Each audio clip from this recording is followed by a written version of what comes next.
what would be one of the things that you would want to explain about analyzing these big feelings in someone who cannot express them the way you would want to analyze it yourself?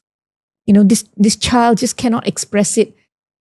They can express it in a small way, but not in the way that you can understand, because we're all different. Yeah.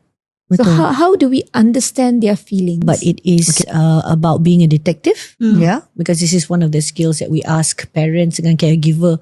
Ni antara benda yang kita nak usahakan dah, which is kerana kita tidak mendapat maklumat dan komunikasi secara yang mudah difahami, kita kena lebih cuba mengenali anak-anak kita, right? You really do have to try to be a bit more of a detective and to try to get to know your child a bit more lah, yeah.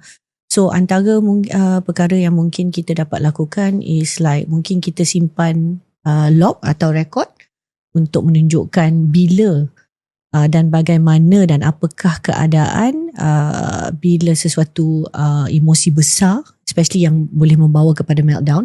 I think emosi besar, kadang-kadang volume tinggi sikit, whatever, that's not really as big of a problem, right? I think we are more worried about it when it's mengakibatkan gangguan terhadap diri orang itu sendiri ataupun pada satu keadaan, or there are other things that are going to happen, right? So you want to take note, I think, and then you would record, kita simpan lah, ya, supaya then pada masa-masa tertentu kita akan semak balik dan kita tengok kalau ada trend.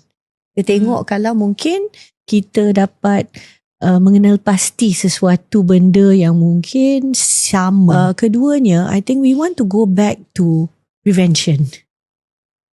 Yeah, prevention of this kind of situation. So that prevention kena balik kepada yang kita dah sebut tu lah, which is kita lepas kita dah mendapatkan suatu maklumat yang kita tahu sahih dan berguna, insyaAllah, dan kita kena praktikkan lah, kita kena amalkan.